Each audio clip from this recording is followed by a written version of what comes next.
Boa tarde, queridos ouvintes da Rádio Boa Nova.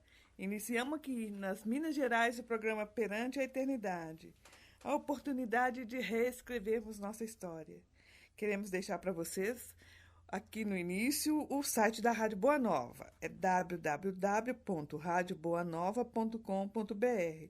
O telefone para vocês entrarem em contato é o 0800 97 95011. 0800 97 95011. Entrem lá no site, liguem lá na Rádio Boa Nova, vocês poderão ver toda a grade de programação. Ligue lá para falar o que está achando do nosso programa também, o que a gente pode melhorar, o que vocês estão gostando. A sua participação é muito importante para nós. E não se esqueçam, meus amigos do Clube Amigos da Boa Nova. Vamos fazer como a dona Mara, ela é do interior de São Paulo. Ela capta recursos para o Clube Amigos da Boa Nova, conversando com amigos, conversando com o pessoal do Centro Espírita. Aí ela vai formando grupos para poder serem sócios da Rádio Boa Nova. Olha só, que trabalho legal da dona Mara. Ela que faz esse trabalho e procurando mesmo ajudar o Clube Amigos da Boa Nova. É muito importante isso, porque o Clube, a Fundação Espírita André Luiz, precisa de ajuda. A gente sabe que não é fácil tocar instituições não governamentais aqui no Brasil. Não é fácil. Se o público não auxiliar, a coisa não anda. Então, vamos nos tornar sócios do Clube Amigos da Boa Nova, cooperando com a Fundação Espírita André Luiz. O telefone do Clube Amigos da Boa Nova é o 0800 12 18 38. 0800 12 18 38. Entre em contato, vamos participar. Jairo, boa tarde, tudo bem com você? Boa tarde, Sônia, boa tarde aos nossos ouvintes. Jairo, semana passada nós começamos o capítulo 7. Você lembra que a gente estava falando Você lembra que a gente estava falando, Jairo, do trabalho em equipe lá do pessoal do núcleo, né? E outra coisa também que nos chamou a atenção, Jairo, e você até terminou falando sobre isso, que o Dulcídio foi lá nas enfermarias visitar os pacientes lá. E lá os pacientes relatavam que eu recebi a visita de fulano, ciclano, mas eram sempre uma dupla. Isso. Não é? Eu acho isso super Nós legal. falávamos aí da razão e do sentimento, né? Isso. E trouxemos até o exemplo de quando João Batista, né? Ele manda os seus dois discípulos para verificar as atividades de Jesus na outra banda do Jordão, né? E nós falávamos que isso aí representa a unicidade do ser, né? Em sentimento e razão. E Jesus, quando ele despacha, né, os discípulos para irem nas suas visitas, no seu trabalho normal, né, o Evangelho nos mostra lá que ele sempre despacha 2 a 2. Né? Paulo, ele sempre trabalhou em dupla, né? Ele iniciou com Barnabé, né? E sempre avançou trabalhando em dupla, ou seja, ele Timóteo, ele Tito, ele Lucas, né? Quer dizer, o sentimento e a razão operando, né? Sim. Todas as vezes que nós atuamos só com o sentimento, nós acabamos dando com os burros na água, né? É verdade. E todas as vezes que nós atuamos só com a razão, nós acabamos também dando com os burros na água. É isso. Né? Então, a vida ela tem que operar e nós temos que avançar, aprender, né? A trabalhar tudo aquilo que nos chega, refletindo as circunstâncias nos níveis de sentimento e de razão. Como que isso seria melhor interpretado, né? E como que isso seria melhor trabalhado se eu aplicasse aqui o sentimento? E se eu aplicasse a razão? Né? Qual seria o meio termo entre essas duas vertentes? Né? Então, isso aí é um dos caminhos assim, mais significantes, né? Inclusive para boas decisões. É isso mesmo. Não é? Ô, Jair, é interessante que a gente vê isso no nosso cotidiano, nas casas espíritas, né? Justamente. Sempre quando vão fazer o culto, implantar culto nos lares, sempre saem em dupla. Isso. E dar passe em hospitais, ou mesmo... Sai em dupla, né? Em dupla. E outra coisa, os irmãos evangélicos, você já reparou que eles também estão sempre em dupla? Andam em dupla, né? Não é? Isso é bom. Agora, o importante é que eu acredito que Jesus, quando despachou, né, as duplas, eu acredito que ele deve ter formado as melhores duplas, né? Com certeza. E eu acho que nós também temos que ter essa preocupação, né? De unir pessoas muito sentimentais, né? Com as pessoas mais racionais, né?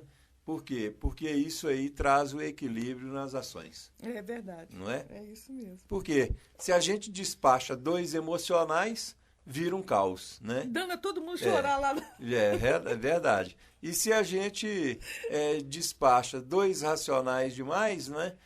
Vira um deserto, né? Quer dizer, então, de qualquer forma, é o caos também, não é? Então, eu acho que o bom senso, né? Nós temos que, na coordenação de qualquer coisa, procurar aproximar sentimento e razão.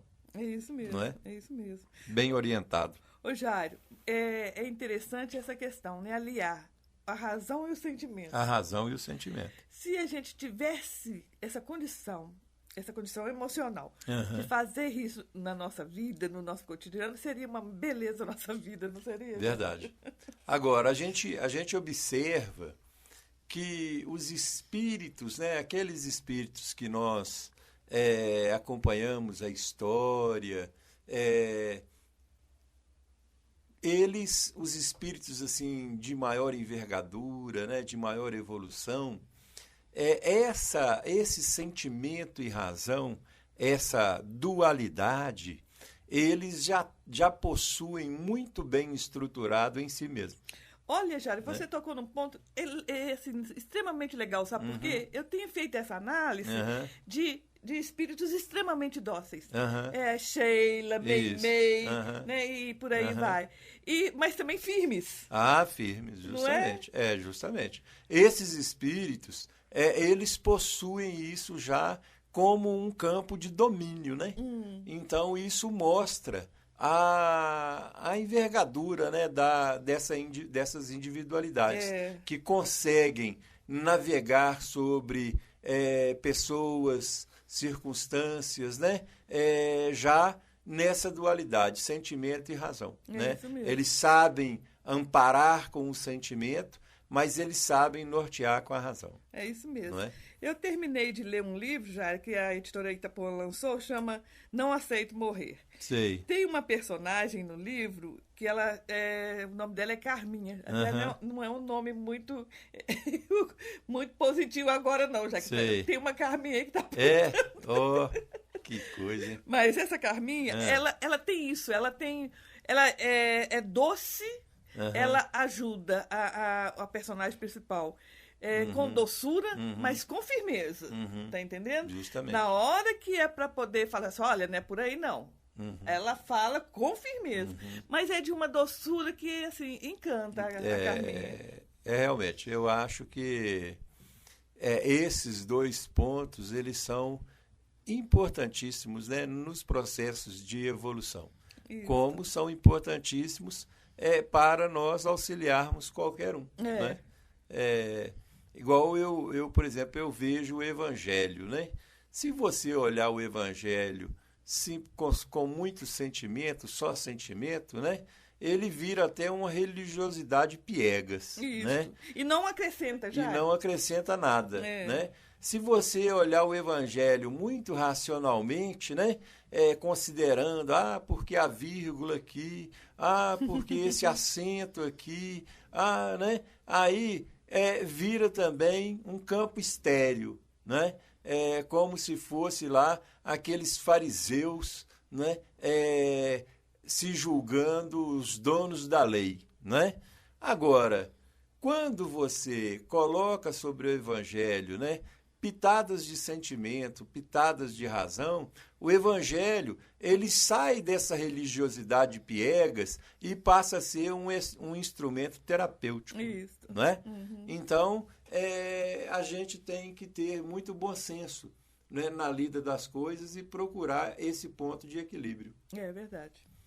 Jairo, como que seria interessante? Hoje nós chegamos, a hora que nós estávamos aqui esperando para gravar, nós estávamos vendo um programa onde mostrava a ginástica para o cérebro. Justamente. No caso da razão e do sentimento, não seria caso de já educar nossas crianças para isso? Por quê? Veja bem. Se educarmos nossa criança só para ser aquela coisinha bonitinha, boazinha e tudo, nós estamos tolhendo dela a percepção da razão.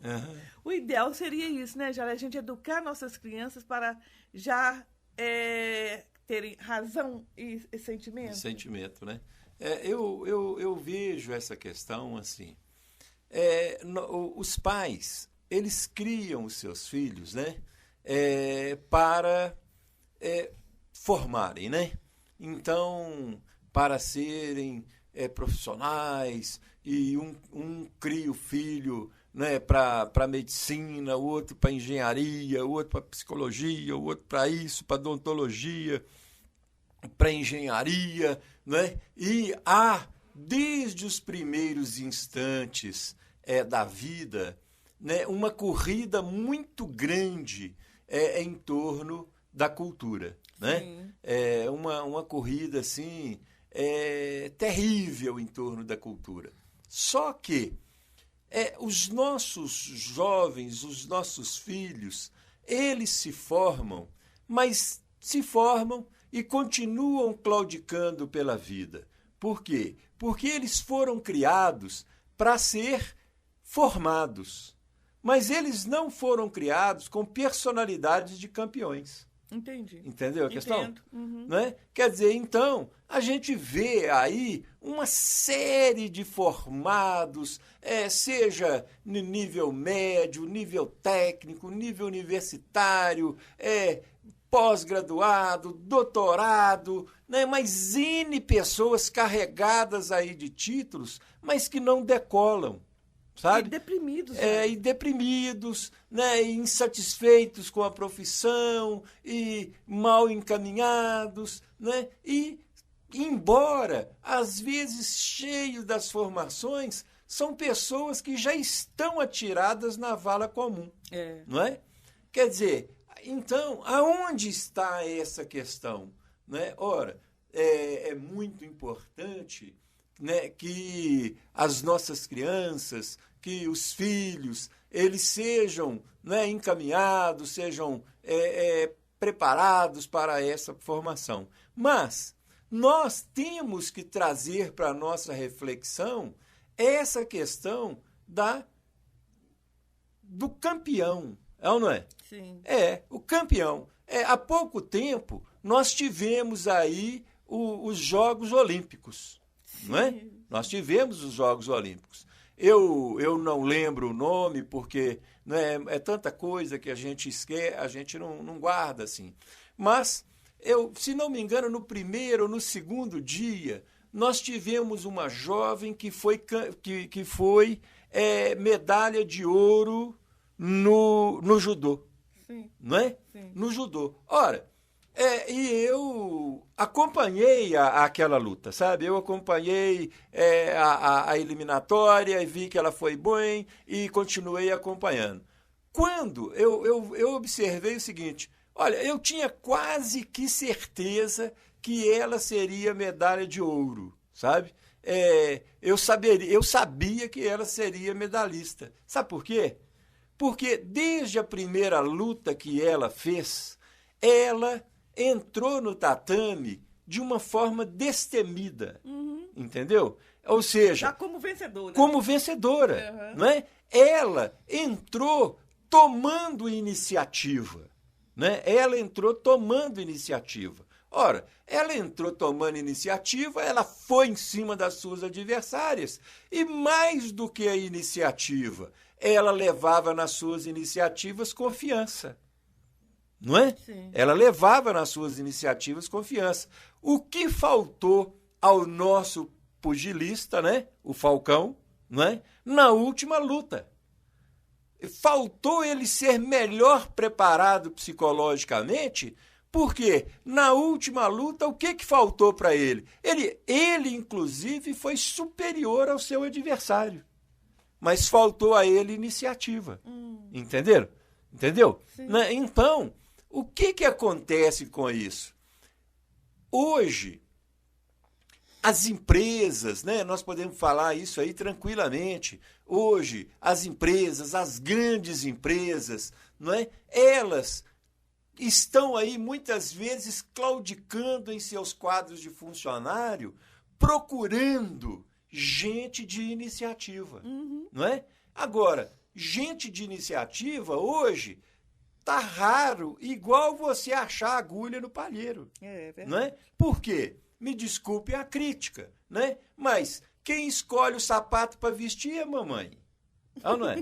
Quem escolhe a meinha para vestir é mamãe. E a meinha tem que combinar com o sapatinho, que tem que combinar com a calcinha, que tem que combinar com o vestidinho, que tem que combinar com o arquinho, né? Quer dizer, isso mata qualquer criança. É verdade. Isso mata qualquer criação. Por quê? Porque quem tem que tomar as iniciativas são as crianças. Ah, mas ela está vestindo azul com bege. Problema dela, é a escolha dela, não é? Ela tem que aprender a fazer escolhas. E, à medida que ela for crescendo, à medida que ele for crescendo, eles vão aprendendo combinar o que com o que, né? Mas não igual a você combina. Né? Dentro de uma coisa que ela formou dentro dela, que é a autocrítica. Não é? Ora, hoje, você pega os jovens, novamente peço desculpa né, por essa questão, mas hoje você pega os jovens, né, eles não sabem criticar um texto. Não é? Leem um texto, né? Você vai, né? O nosso povo espírita, né? Os nossos companheiros, os nossos irmãos, né? Leem livros, mensagens, ouvem palestras e ouvem isso e ouvem aquilo e saem igual entraram. Por quê? Porque não sabem exercer a crítica, não sabem, né? E tomar iniciativa. Entende? Né? Uma das almas do crescimento pessoal é a tomada de iniciativa. As pessoas que aprendem, não é, a ser pessoas de decisão. Não é? Eu, às vezes, brinco, né, brinco e falo sério ao mesmo tempo, né, com as pessoas à minha volta. Né? Decida, tome decisões. Mas eu não sei ao certo. Eu falo, olha, tome a decisão. Né? O tempo vai mostrar se foi certa ou errada. Se for errada, você repensa, retoma a decisão tomada e retoma outras decisões. Isso. Não é? Isso. Mas não deixe de tomar decisões. E se você cria a sua criança, se você tem lá o seu filho, o seu sobrinhozinho, né, se você tem lá esses pequeninos na sua responsabilidade, não roube a oportunidade deles de decidir sobre as coisas. É isso mesmo. Né? Porque se você fizer isso, você está assassinando o futuro dessa criança. É verdade. Sabe? Ô, Jário, você me fez lembrar de um amigo que de vez em quando ele escuta o nosso programa, porque ele está trabalhando agora numa zona rural e fica difícil para ele escutar. Mas toda vez que ele tem a oportunidade, ele está lá e escuta os programas gravados. Os pais dele assim, lutaram com muita dificuldade para colocar na universidade, para fazê-lo chegar até a universidade. Ele estudou na UFOP, então os pais tinham que pagar a hospedagem dele lá e aquela coisa toda. Sei. Formou, foi uma alegria para os pais que ele conseguiu formar. Aí passou, assim que formou, ele ficou assim desorientado, que isso é natural. Justo. Ficar meio perdido. Mas passou um ano, ele continuou perdido. Passou 2 e nada dele assumir aquela profissão, né, que ele se capacitou para isso. Ele largou, simplesmente não exerceu a profissão e não sabe explicar por quê. É uma profissão que ele gosta. Aí foi pro interior, tá mexendo com o sítio lá e tal. Louvável, mas ele se especializou em outra coisa. Em outra coisa. A gente não consegue entender umas coisas dessas. Não, Né? mas eu acho que a explicação está justamente aí, né? A pessoa não é uma pessoa de iniciativa. Isso mesmo. Né? Mas está sempre dependendo do pai, da mãe. Sim. Nasceram dependentes, vão crescer dependentes. Eu lembro, né, uma vez eu ainda morava com minhas filhas, né?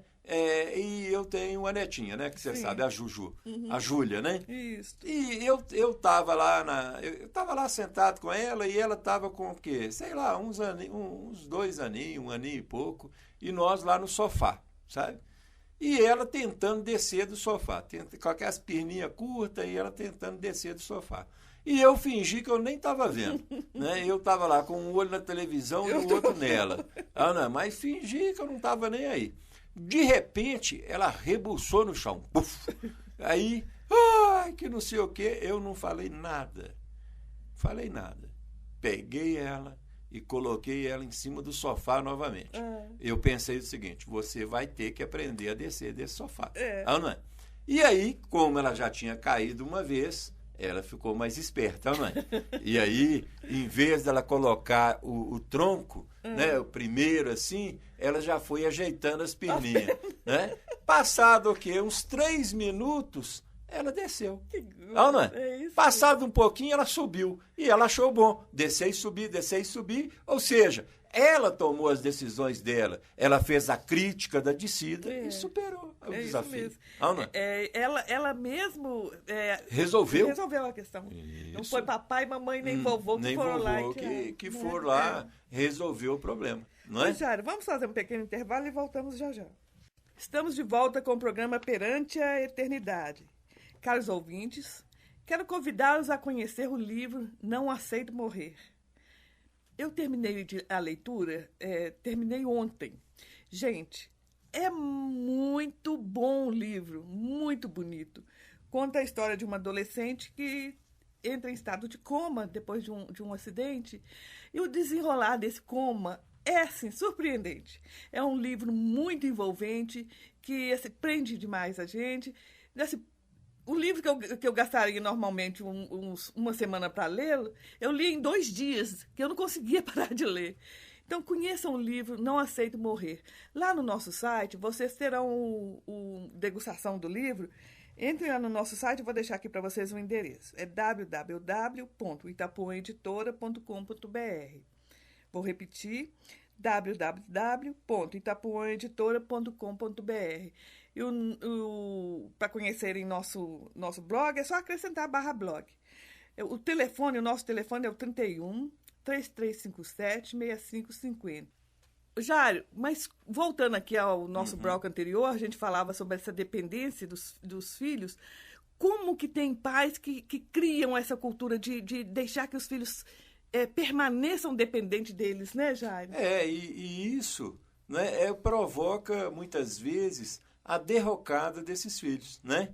E nós estávamos falando justamente o seguinte, quando nós lembramos daquela obra, né, de Filomeno Miranda, né? Sim.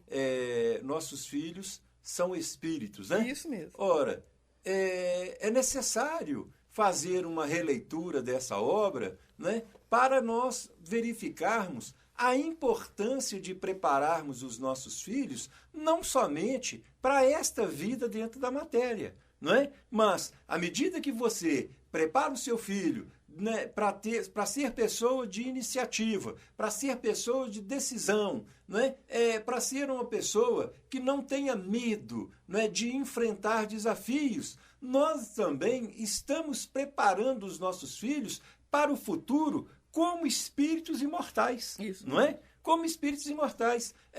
Vamos lembrar, por exemplo, André Luiz. Né? André Luiz, ele vive lá na região das sombras, anos e anos, né, dentro de um sofrimento muito grande, com Clarencio do lado dele. Mas Clarencio ele não conseguia fazer, né, uma sintonia melhor, né, com o espírito André Luiz. Ora, o que aconteceu? Isso só foi possível quando André Luiz tomou a iniciativa da prece. Você lembra disso? Sim. Né? Quer dizer, quando tomou a iniciativa da prece, isso automaticamente se deu. Eu vejo isso muito naquelas obras de Dona Ivone Pereira, não é? Principalmente naquelas escritas por Leon Tolstói, né? A quantidade de lances que tem naquelas páginas ali que mostram a necessidade dessa nossa iniciativa no mundo espiritual, não é? E, como não podíamos deixar de citar também, o livro A Faxina. O que tinha acontecido? O espírito Marcelo Rios estava trabalhando nas áreas da reencarnação. Sim, né? Lá no livro Reencarnação Divina Bênção. Lá no livro Reencarnação Divina Bênção. Num determinado momento, ele é transferido, não é? E ele é transferido não para uma área de reencarnação, uma outra área de reencarnação, uma outra área disso ou daquilo, mas ele é transferido justamente para as áreas da faxina. E vai e é colocado, né, vamos dizer assim, naquele hall de entrada ali, né, da colônia Albergue Maria de Nazaré, né, onde há o hospital. Ora, se ele ficasse lá assim, porque eu trabalhava nas áreas da reencarnação, agora me colocaram aqui na faxina e cheio, né, desses companheiros em dor, em dificuldade, que chegam aqui, que isso, que aquilo, né? Ele estaria até hoje claudicando na faxina. Mas o que aconteceu? Ele tomou a iniciativa, ou não é? Uhum. Se o balde está na mão, se o objetivo é a faxina, o que nos cabe fazer? Faxinar.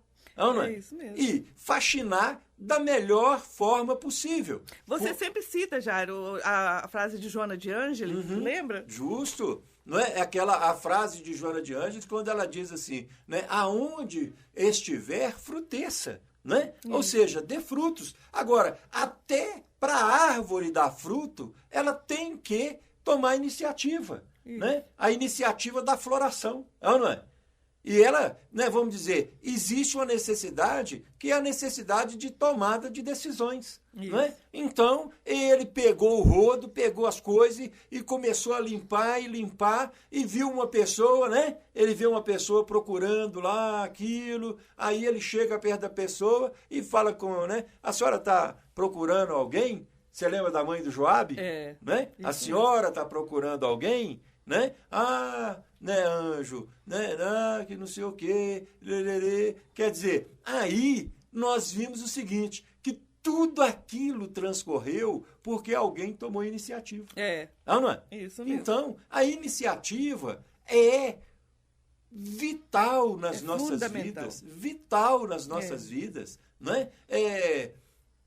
Vamos dizer, a Boa Nova hoje é essa potência que é todo lugar que a gente vai, né? Você vai para Recife, você vai para Petrolina, você vai para Juazeiro, você vai para Sobradinho, né? Você vai no interior de São Paulo, você vai no interior de Minas, aonde quer que você vai, pessoas sintonizam a Boa Nova, sejam pelas antenas normais, sejam pelas antenas aí, né, essas parabólicas, ou seja pela internet, mas a Boa Nova, todo lugar que você vai tem ouvintes da Boa Nova. Né? Agora, isso só aconteceu porque alguém toma iniciativa, ou não é? Não é? Alguém toma iniciativa, alguém vive tomando iniciativas. Ou seja, porque se a gente parar e falar assim, não, né, vai crescer, porque vai crescer. Ora, vai crescer quando se assusta, cresce igual rabo de cavalo, ou não é? Cresce para baixo, né? Cresce para baixo. Agora, né? Tendo iniciativa, né? Por que aqui em Minas a gente tem um ditadozinho assim, né? O que engorda o porco é o olho do dono, né? Por quê? Porque o dono toma iniciativa. Não é? O dono toma iniciativa. Ô, Jair, mas uma coisa que você falou aqui em off também, que se tomou a decisão e deu errado, refaça o caminho. Isso, não é? Não tenha medo, não é? Eu falo com as pessoas da minha relação, né, seja da minha relação social, das minhas relações profissionais, né, eu digo sempre assim, né, não tenha medo, tome iniciativa, decida. Ah, mas, pô, eu não sei. Ora, minha filha, meu filho, se você tomar a iniciativa errada, mais à frente, você retoma, né? Você busca outras iniciativas. Né? Aliás, uma das coisas que nós temos que estar sempre preparados, né? Que uma das grandes angústias do ser humano é a dúvida. Sim. Não é? Você nunca tem certeza de nada. Não é?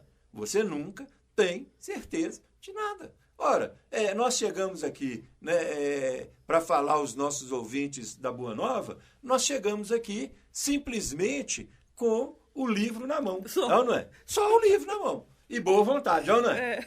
E tomamos o quê? Iniciativa. Pois é. Não é assim? E por essa iniciativa nós não pegamos nenhuma frase do livro até agora. Pois é, mas não é que nós não pegamos nenhuma frase do livro até agora. Não, tá né? certo. Nós pegamos o capítulo inteiro. Né?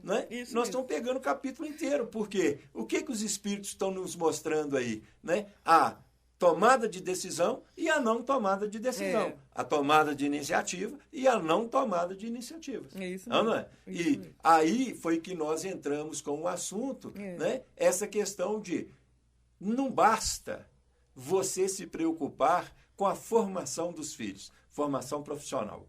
Não é? Isso. Se você não se preocupar em fazer destes filhos, destes sobrinhos, né, destes afilhados, destes netos, né, campeões. Isso mesmo. Não é? É isso mesmo. E isso Jair, é um olha grande só, desafio. E você citou o exemplo do boxeador, né? Uhum. Olha só, gente, perdeu a medalha por causa dessa falta de iniciativa. Falta de iniciativa. O Falcão. Né?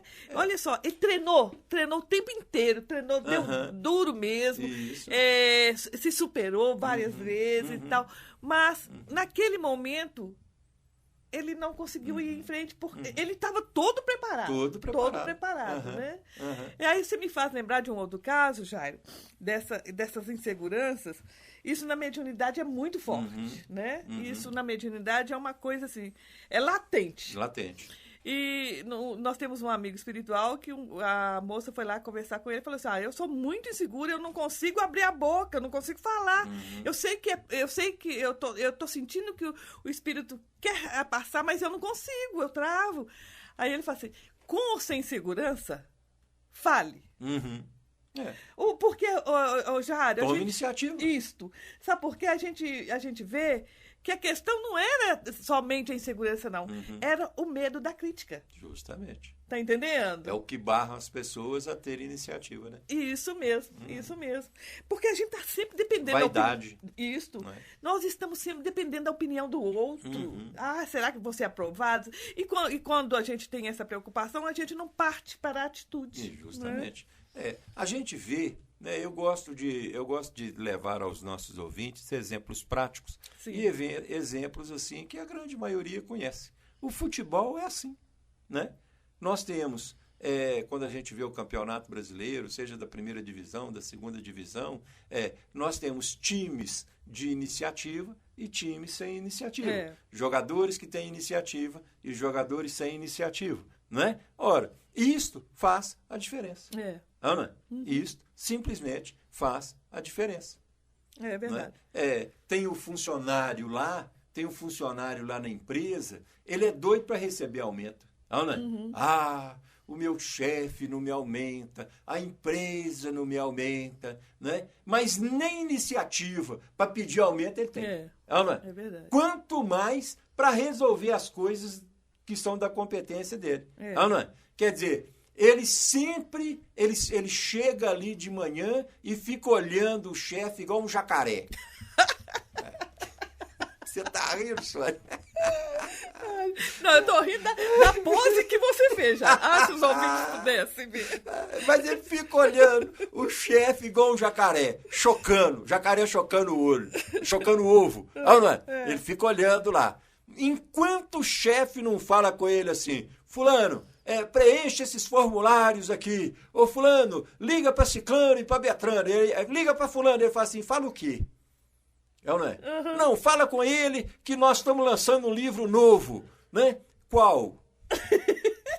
É verdade. Ô, Jário, é aquilo que nós conversávamos no off do nosso cliente que falou assim, não, vamos ver se a Sônia distribui esses livros aí desse povo, porque tá difícil. Justamente. Não é? Por quê? Porque existe iniciativa. Não é? Então, a pessoa, ela fica olhando pro chefe lá, fica olhando. E aí, fala assim, oferece o livro tal. Por quanto? Não é? A pessoa, ela não tem iniciativa, ela não tem capacidade de decisão e depois fica reclamando da vida. Agora, quando você vai verificar, não é, a gênese dessa incapacidade, você vai ver que a gênese está na criação. É isso mesmo. Né? É isso. Você vai ver que a gênese está na criação. Quer dizer, os espíritos, né, reencarnados aí já trazem consigo as suas dificuldades. Ainda encontra mais dificuldade ainda. Não é? Ô, Jário, e há uma diferença assim visível daquela criança que desde a infância teve a oportunidade de tomar decisões de uma que ficou na barra da calça do pai e da mãe. Gente, é uma outra estirpe. Isso. É uma outra estirpe, isso. Não é, Jário? Tranquilamente. A gente vê Chico, né, com todas as suas dificuldades, com todas as suas limitações, não é? É isso. Mas ninguém pode negar, né, a capacidade de decisões de Chico, não é? A capacidade de assumir as coisas, né? De sair de Pedro Leopoldo, de ir para Uberaba. De assumir a família inteira. De assumir a família inteira. Não é? O próprio Divaldo Pereira Franco com a sua obra, né? Lá, a Mansão do Caminho, todos os percalços, né? Da construção da Mansão do Caminho, as lidas, as dificuldades, né? Viagens em cima de viagens, mas sempre um homem de decisão, né? Nunca um homem escondido atrás da família, né? Escondido atrás de papai, de mamãe, não é? Não, né? Pessoas que estão aí firme e dando um recado maravilhoso. É isso mesmo. Né? A gente vê nessas páginas aí que nós falamos sobre o Dulcídio, né? Qual que é a descrição espiritual do Dulcídio? É um homem de decisão. Né? É um homem que tomou iniciativa a vida inteira. Né? Ele reencarnou numa família que nem era uma família espiritual dele. Né? E ele vai tomando decisões, ele vai daqui muito pobre, muito isso, muito aquilo, mas ele sai lá na frente formado. Não é? E além disso, ainda cuida de um, cuida do outro, ajuda aqui, ajuda ali, ajuda aquilo lá. Quando ele retorna ao mundo espiritual, retorna plenamente vitorioso. Agora, eles vão visitar aqueles doentes lá na cama, o Leônidas, né? O outro lá, né? Nem sabe que desencarnaram. Não é? É isso mesmo. Nem sabe. Ô, Jário, você já reparou que quando é nessa situação onde a pessoa está extremamente acomodada, a vida vai dando cada empurrão? Vai. Não e a pessoa, cada tropeção, a vida empurra e a pessoa tropeça. Não é? É isso mesmo. Ou ela fica lá no chão, ou fala assim, agora eu tenho que fazer alguma coisa. Justamente. Né? E Jário, a gente vê isso, viu? Vê isso mesmo, aquela pessoa que deixa estar para ver como que fica. Vamos ver. Né? É isso mesmo. E passa a encarnação, só vamos ver. Só não vamos ver. Quando desencarna, aí pronto. Já vi. Já vi. Como diria aqui, já vi que me ferrei. Já vi que me ferrei. Já vi que me dei mal. Não. É isso mesmo, Jário. Jário, você estava falando aí do Cídio fazendo visitas. Vamos contar uma das visitas aqui? Vamos falar dela. Ele foi o Delcídio e o Marcelo Leôncio e Leôncio saíram fazendo visitas lá na enfermaria. Ele encontrou com Dona Terezinha. O Dulcídio passou lá no Dona Terezinha. Aí a Dona Terezinha fala, ô Jário, olha aqui, que não é o retrato disso tudo que a gente tá falando. Sim. Aqui, ó. Como vai a senhora? Como tem passado, Dona Terezinha? Ah, doutor, com muita raiva de tudo. Com muita raiva. Jário. Só não tem raiva dela. Com muita raiva de tudo. Tenho estado muito mal-humorada e quando dou por mim, estou sendo recolhida no chão. Isso. Olha só, já. Ataque, né? Ataque de raiva. Ou então eles me amarram nesse leito. tenho vontade de gritar, isso me consome as forças. Ô, Jário, as nossas reclamações consomem mesmo as forças. Consome. E pior que as pessoas não observam isso, né? Às vezes passa o dia inteiro reclamando, clamando as coisas. É isso mesmo. Agora, olha que interessante. Eu quero sair correndo e voltar lá para casa. Ficar lá quietinha. Quieta. Quieta não tem decisão, não tem iniciativa, não tem nada. Meu Deus Repouso. É isso mesmo, a dona Terezinha. Aqui, olha. Escondidinha no meu quarto. Aí, tá vendo? Aí, Jário, ela fica lá, não tem que tomar atitude nenhuma, só fica lá escondidinha. Não tem que tomar decisão nenhuma. Jário, nós escondemos mesmo, viu? Não é? Nós escondemos mesmo, em vários quartos dentro da gente. Agora, quando a gente mostra isso, você vê a diferença entre ler um livro e estudar um livro, não é? Entre ler um livro e estudar um livro. Né? Você vê aí situações riquíssimas, mas que se você não estudar, você não vai percebê-las. É isso mesmo. Não é? Ô, Jário, a dona Terezinha fala que quer esconder onde ninguém poderá achá-la. Justo. Para ninguém exigir dela nada. Nada. É isso mesmo, Jário. É isso mesmo. Voltando lá às empresas, o mal empregado, ele anda sempre escondido. É verdade. Você pode ter certeza. Ninguém acha o mau funcionário. Porque ele está atrás de uma pilha de não sei o quê, ele fica nos cantos, mexendo com uma tomada, arrumando um negocinho aqui, ele fica caçando um papel, né? Ele fica, muitas vezes, vai no banheiro, volta do banheiro, vai no banheiro, volta do banheiro. Toma um cafezinho. Toma um cafezinho, né? E se ele pudesse, ele enfiava um saco dentro dele e ficava ali fingindo de múmia. É assim mesmo, Jário. É desse jeito. Gente, vamos encerrar, né? Que o nosso técnico aqui tá bem apressadinho. Boa tarde a todos e voltamos semana que vem com o caso da dona Terezinha. Da dona Terezinha. Boa tarde, Jário. Boa tarde aos nossos ouvintes.